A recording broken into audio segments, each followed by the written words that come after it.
Good afternoon. It's Father Paul Turner of the Cathedral of the Immaculate Conception in Kansas City, Missouri. My hair is straightened out here again, and good to see you all on this somewhat gloomy but at least warmer Friday afternoon, last day of January. I'd like to give you an update on some things. I'm just back from St. Louis today. I was meeting with a group of composers of liturgical music who wanted a little more background on especially the readings of the Mass. So I was giving them an overview of the lectionary and some ways that the Psalms especially get used in different ways. I hope to broaden their background and give them some context for the compositions that they write. But it was great to be with them, and last night they performed a concert for people who wanted to come and listen to some of their works and the works of other composers. It was really a beautiful evening, and after me talking to them for a few days, they got to sing to us, and it was just really very beautiful. I took the train in and out, so that I hadn't been on the Amtrak in quite a while, but it worked just fine. Got where I was headed on time each direction, and worked out great. So this weekend, like tomorrow, we are offering our volunteer appreciation reception at Donnelly Hall. Our staff is just overwhelmed with the number of hours and the number of people who are giving of themselves to help us to do our work and to make the cathedral such a lively, giving, friendly, social community. We're grateful to you, so we want to do something for you, our volunteers.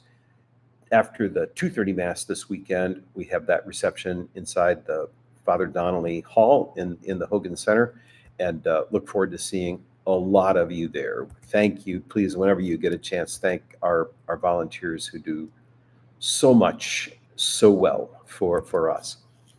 It's a special weekend in the Catholic Church because February 2nd falls on a Sunday this year. The 2nd of February is the 40th day of Christmas and the day that the church commemorates the presentation of the Lord in the temple. You remember, according to Luke's gospel, that Mary and Joseph brought the infant on the 40th day, as was the custom. So it is a feast of the Lord, and when it falls on a Sunday, it overtakes the usual ordinary time liturgy. Mass will begin with a blessing of candles, a lighting of candles and blessing of them, and then the Mass proceeds as usual, but it has this unusual beginning at all the Masses this weekend. If my calendar's right, the last time February 2nd fell on a Sunday was like 11 years ago. Now, I may be missing something, but that's what it looks like. If you don't remember experiencing this before, this could be why. In this regard, I invite you to bring candles from home. If you like to light a candle when you pray at home, then bring that candle to Mass this weekend. It will receive a blessing at the very beginning. As you come to church, we'll be handing you a candle, as we do at the Easter Vigil, just a small handheld candle, and that will be lighted for the entrance ceremonies. When everybody sits down for the readings, we extinguish the candles, and as I say, Mass goes on as usual after that. We are going to do the 9 o'clock Mass a little bit differently. The church offers us two options for celebrating this particular Mass, one with a procession and the other with a solemn entrance inside the church. So at most of the Masses, you're going to come into the church and take your place as usual. But at 9 o'clock, we are going to gather inside the Hogan Center in that gathering space that overlooks the parking lot. And we'll hand you candles there. We'll then process into the church from the Hogan Center and begin the Mass there. So it is a day that calls for a procession, as Mary and Joseph themselves processed to the temple in Jerusalem, and it helps us enter into the mystery of Christ, who is the light of the world. Simeon proclaims him as the one whom we have been awaiting. It's a beautiful meditation, and I hope you all can join us this weekend for that. Father Riley will be presiding for the Mass on Sunday night. I will be presiding for the other Masses, and I will hear confessions tomorrow afternoon. Our deacons will be preaching at all four of the Masses. And again, I forgot to look at who's doing what, but they're both very fine, as I'm sure you've learned. So please come to whichever one you'd like, and you'll enjoy hearing what they have to say. Tomorrow morning, incidentally, is the diocesan Tet Mass for the Vietnamese community. This is the week when many of the Asian calendars celebrate New Year's. This is the year of the snake, where Bishop Johnston presides for a special New Year's Mass for the Vietnamese community at the Church of the Holy Martyrs. As of now, I am hoping to get out there tomorrow morning to celebrate. I've had a lot of good connections with the Catholic Vietnamese community locally, not only at the cathedral, but in my previous parish at St. Anthony's. And it's wonderful to connect with them. So anyway, they welcome everybody. It's quite a celebration to see. If you're at all interested, come on out to Church of the Holy Martyrs tomorrow morning. Monday, following up on the presentation of the Lord on Sunday, February 2nd, February 3rd, is the day we remember St. Blaise. The Catholic Church has a custom of offering a blessing of throats on St. Blaise's Day. This past week, I really could have used one. I had come down with a mild cold, but I seem to be, I am very much on the other side of it. So I'll be glad to share my good news and good health and pray for you for the intercession of St. Blaise on Monday. This will only be offered at the 12:15 Mass on Monday. So I hope you can make some time to come on over for that. Some other events this week: those joining the church meet on Sunday morning. Monday night is our scripture study series featuring The Chosen. Honestly, a couple of hours ago, I had a question came up on whether or not they're meeting Monday, and I forgot to double check with Deacon Jim. So listen for the last word this weekend. But if you've been part of that series, you probably know if you're meeting or not on this coming Monday night. The Finance Council has a meeting on Tuesday. We're going to meet online instead of in person.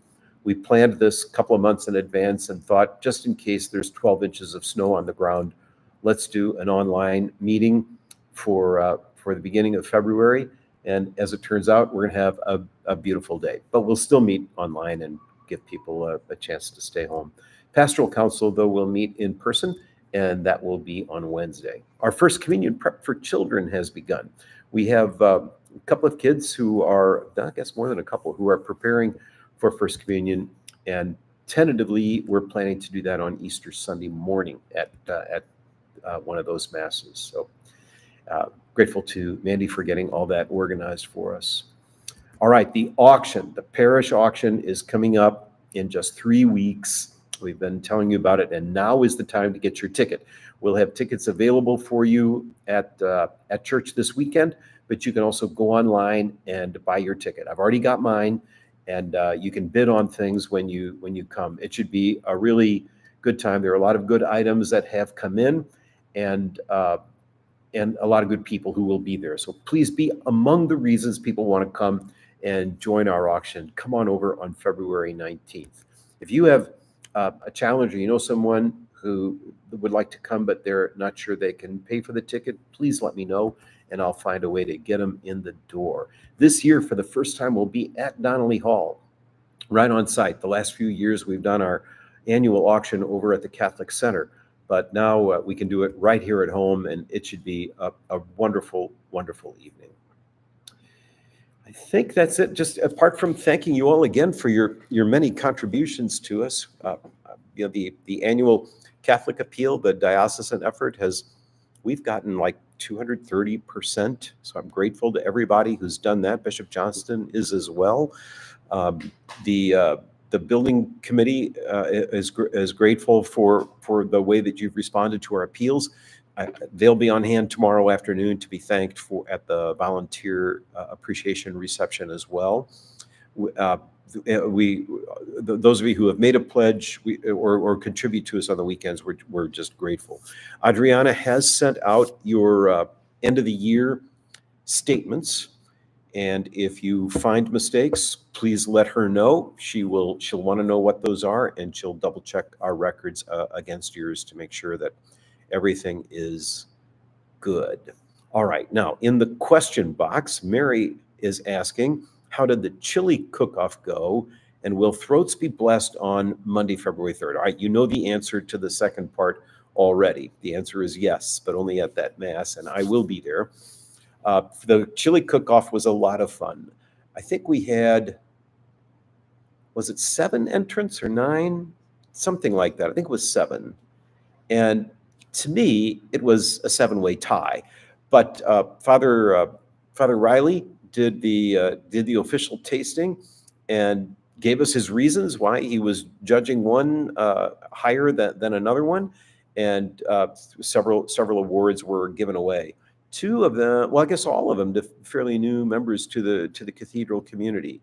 The Tarsis walked away with the 3rd place winner, Mandy Brown with 2nd, and Jose Garcia with number 1. So it was really good. I tasted all 7 because I thought it was my duty. Yeah, that was. But honestly, I mean, Mary, you may think it was just diplomatic, but yeah, I just think it was. They were all very good, and I'm grateful to everybody who participated. I think that's it. Let me double check my calendar to be sure I'm not overlooking some other things I should be telling you about. I think we got everything in there.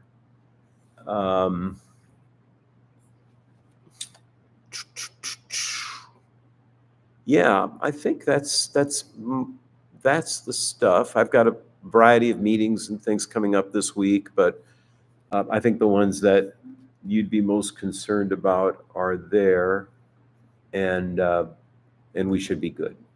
All right, wonderful to touch base with you all. Thanks again for listening to me, and I hope to see you this weekend at the Cathedral. God bless you.